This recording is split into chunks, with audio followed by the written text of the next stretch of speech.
Bien, pues queremos agradecer la participación del actuario Sergio Alart Barroso, vicepresidente de Aeroméxico. Continuamos con el último panel de la quinta conferencia Anáhuac NRM Comunicaciones, Perspectivas Turísticas para México, presentada por el Doctorado Internacional en Turismo de la Facultad de Turismo y Gastronomía de la Universidad Anáhuac.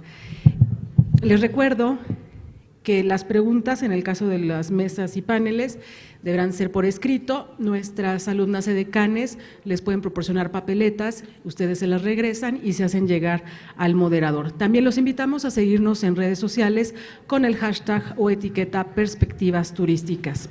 Entonces damos inicio al panel Perspectivas y Retos para la Economía Mexicana. Me permito presentar a los invitados. El doctor Asael Cerón Monroy, coordinador del Centro Anáhuac de Investigación en Turismo CAIT y profesor del Doctorado Internacional en Turismo.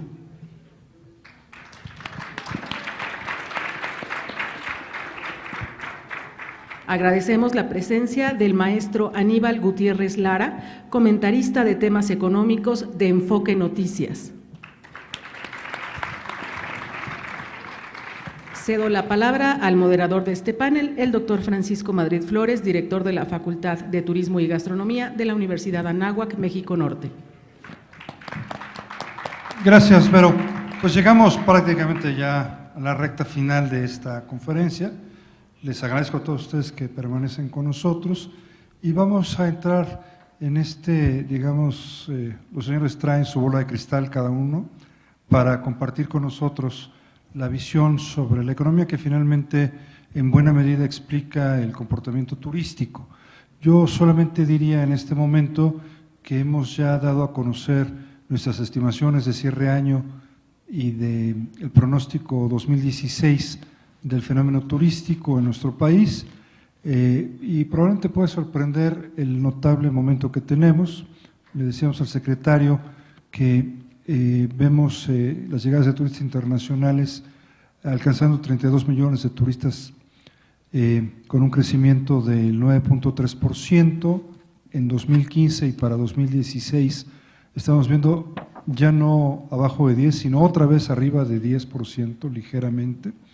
Muy probablemente eso nos pueda llevar por primera vez en la historia a más de 35 millones y en la parte de divisas pensamos nosotros que producto del tema de tipo de cambio, el crecimiento que estamos estimando del cierre es del 7.2% para estar alcanzando una cifra en el orden de 17.375 millones de dólares y para el próximo año un crecimiento de 5.6%, lo que nos estaría situando pues por ahí de 18.500, 18.400 millones de dólares. Todas estas son cifras inéditas, las estaremos subiendo en un rato más en redes sociales para compartirlas con ustedes. Y a partir de digamos, adelanto, ahora sí échanos a perder el día. No es cierto, Aníbal. Cuéntanos un poco cuál es la perspectiva, el momento económico que tú estás viendo hoy para México, considerando los dos entornos, el internacional y el nacional. Gracias, buenas tardes, agradecemos su paciencia y gracias Paco por invitarnos aquí a platicar con el auditorio. Bueno, primero consideremos lo que está más cercano a nosotros, lo hemos estado viendo todos los días, la parte internacional. Y en la parte internacional lo que nosotros estamos viviendo es todavía secuelas de aquella crisis que hoy ya suena lejana del 2008-2009. En ese contexto México, después de todas las reformas que hizo, todo lo que ha estado impulsando, está en esa situación de que se apunta que puede crecer ya cercano al 3%. Sin embargo, en todo este contexto de que no se crece, el invierno parece que no va a ser tan frío como el día de ayer y de repente aparece China que deja de demandar no nada más petróleo, sino un montón de materias primas y nos mete a muchos países en una situación más complicada. Y luego tenemos a Irán, que hace las paces con Estados Unidos y comienza a meter petróleo al mercado.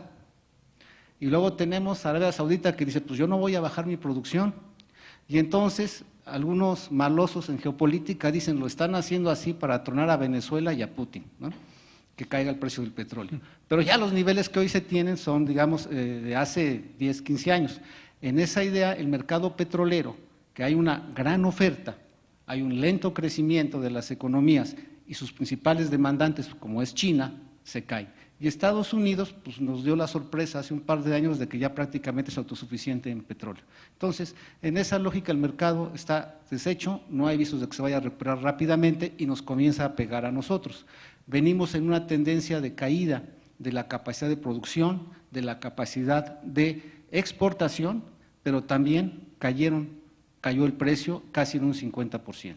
Entonces, en esa lógica la visión es petróleo, finanzas públicas y actividad económica. El reto que hoy tenemos es si podemos superar la parte primero de finanzas públicas en la medida en que, aunque se presume que se despetrolizaron las finanzas públicas, hoy de los ingresos tributarios totales, de los ingresos presupuestarios totales, el 20% es petrolero, el 57% es de impuestos, lo cual está bien, pero así queríamos o se nos dio porque se cayó la producción, la exportación y el precio. Más bien, como dijo el director de la OCDE, pues fue a la mala que despetrolizamos. Entonces, esos recursos de algún modo van a faltar.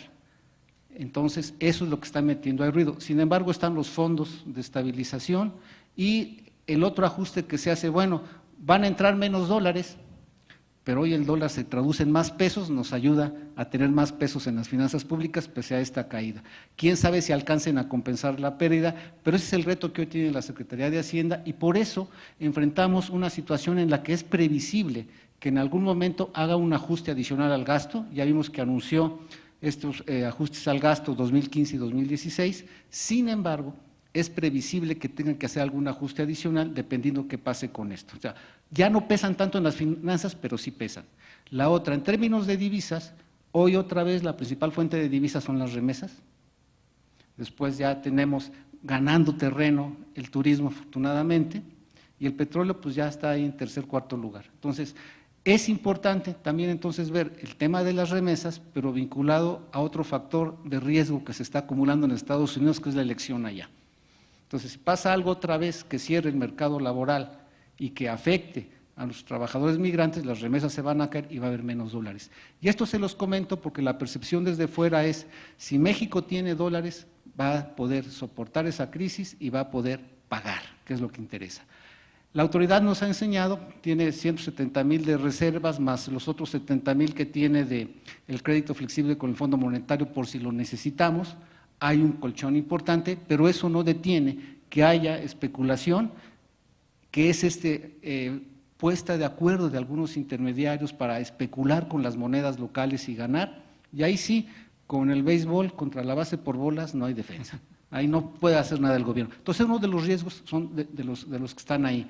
Sin embargo, hay factores que han modificado a la economía, como es esta apuesta vía las reformas a la inversión extranjera para reactivarla. Si esto se concreta, como se ha señalado que ha crecido mucho la inversión extranjera, sobre todo la directa, la que viene a hacer fierros, a construir hoteles, infraestructura y demás, pues puede ser que logremos mantener el nivel de crecimiento que estamos teniendo y que podamos librar esta situación. Pero lo cierto es que el condicionante internacional nos está poniendo una serie de retos que hablan de reconocer que en algún momento pudiera hacerse un ajuste fiscal, reconocer que la inversión pública en ese contexto puede no ir al ritmo que se quería y que entonces se requiere la participación agresiva y oportuna de la inversión privada nacional y extranjera. Y es en lo que estamos, con la reforma energética, la reforma de telecomunicaciones, que va a la vanguardia en este esquema de inversiones, pero ya hoy, a esta hora está reunido el presidente con empresarios y están viendo cuáles son los compromisos de inversión para este año, lo cual en ese sentido es muy importante en la medida que si la inversión pública no tiene la capacidad para crecer y tener un gran dinamismo, lo tendrá que hacer la inversión privada para mantener los niveles de crecimiento. El secretario de Hacienda decía hace unos días también, los logros en términos de generación de empleo son importantes. Ya tenemos más de 18 millones de afiliados en el Seguro Social, ha sido un promedio superior a 600,000 empleos formales creados cada año y esto es muy importante. Lo que hay que cuidar ahí, de nueva cuenta, es que de estos empleos, de todos los mexicanos que hoy están ocupados con Seguro Social o no, pues el 80% gana de 1 peso hasta 5 salarios mínimos. O sea, la parte del ingreso ahí va a ser importante, y es tan importante que una de las explicaciones del crecimiento del año pasado fue la recuperación de un segmento de los mexicanos que pudieron demandar, pudieron consumir, y un repunte del financiamiento que recibieron. Y de ahí tienen ustedes lo que pasó con el mercado automotriz. Entonces, en suma, hay un entorno internacional complicado, hay condiciones para poderlo enfrentar, pero para acelerar el crecimiento estamos condicionados a esa mancuerna de inversión pública-privada que, de darse, sin duda podremos superar sin ningún problema esta situación de esta coyuntura, pero sobre todo sí va a requerir un dinamismo y una agresividad mayor en términos de proyectos de inversión. Muchas gracias, Aníbal. Ay. Asael, ¿algo para levantar nuestro optimismo o no? Sí, el país, doctor, bueno, gracias por la invitación, lo veo de esta manera. A ver, si voltean a la pantalla, este es un ciclo económico. México se encuentra en la parte de crecimiento del ciclo económico, y lo que está en líneas hacia arriba y hacia abajo son las volatilidades. ¿Qué quiere decir? Que lo que está pasando en nuestro país es que estamos creciendo. El problema es que hay una serie de volatilidades muy fuertes y que están enviando una información negativa a los mercados. Eso es lo que está pasando. No es lo mismo que tengamos volatilidad en crisis, vean la parte de abajo, que la tengamos en un esquema de crecimiento. En este sentido, observen, por ejemplo, esta gráfica, que confirma lo que acaba de decir Aníbal, y es precisamente qué es lo que está pasando con el tipo de cambio y el precio del petróleo. Observen que hay una cruz, ¿verdad? El precio del tipo de cambio se ha estado moviendo. ¿Por qué? Porque el precio del petróleo ha tenido que caer. Pero ahorita la volatilidad que le está dando al tipo de cambio es este crecimiento o esta guerra de China por abaratar su moneda y poder generar más exportaciones. ¿Desde cuándo empezó ese problema? Ese problema empezó desde julio de 2014, observen ese cruce. Y entonces, ¿qué es lo que está pasando? A ver, ¿el tipo de cambio me está generando más inflación? Vean esta gráfica. Vean, el tipo de cambio tiene tendencia positiva, que es el azul, y vean la inflación, que es la línea roja. ¿Qué está pasando entonces? Ahorita platicaba con uno de los alumnos y me decía, prof, es que cada vez que yo veo la economía, dice, veo variables, veo indicadores, veo lo político, veo lo social. Eso es lo que nosotros tenemos que hacer, separar lo social, lo político, de lo económico. Si nosotros vemos los datos duros del gobierno, en realidad lo que estaba presentando es un país con grandes perspectivas. Y una de las actividades económicas que puede capitalizarlo es el turismo. Vean la inflación, entonces hay una contradicción. En 1994, cuando vino la devaluación, lo primero que brinca es la inflación, 50%. Y ahora no, de hecho la inflación va a cerrar en 2.7% anual. ¿Qué es lo que está pasando? Bueno, lo que pasa es que el Banco de México ha tenido un éxito en la política monetaria. Las reservas internacionales están creciendo, la inflación está disminuyendo y se están generando los indicadores macroeconómicos óptimos para que la inversión, para que otros agentes económicos comiencen a invertir. Lamentablemente, yo lo que veo es que de repente se envía información asimétrica, información negativa a los mercados, y los mercados reaccionan de manera negativa. Digo, el ejemplo ahorita del Chapo, ¿no? Parece que ya con el Chapo se va a corregir la economía. No es cierto. Simplemente se está confirmando el Estado de Derecho, pero la parte económica va a seguir su rumbo, ¿sí? Va a seguir su rumbo. Entonces, yo lo que veo aquí es que efectivamente a nivel macroeconómico tenemos indicadores sólidos, y el que mencionaba también Aníbal, que es el del empleo. El del empleo, observen, estos son los indicadores de empleo más recientes. Evidentemente nosotros necesitamos crecer a tasas del 7% para poder compensar todo el desempleo que hay en México, y deberíamos de estar generando alrededor de 1.200.000 empleos para poder compensar este desempleo. No lo estamos logrando precisamente por la tasa tan baja, pero nuestra tasa es la más alta en América Latina. Es la más alta en América Latina, quiere decir que México está siendo un atractor, y en medio de esta convulsión mundial, México tiene una grande perspectiva en el desarrollo de diferentes actividades económicas. Ahora bien, ¿qué diríamos? No, es que está mal el profe y entonces la pobreza, exactamente. Lo que nosotros tenemos que identificar es que a nivel macroeconómico está trabajando la economía, pero a nivel microeconómico, ¿qué está pasando? A nivel microeconómico, digo, por ejemplo, en el sector turístico, la media de los ingresos es muy baja, cerca de 4,000 pesos mensuales.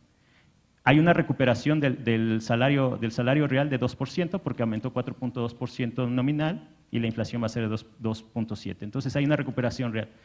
Pero lo que nosotros tenemos que cuidar son las estrategias de pobreza y desigualdad. Ese es nuestro problema.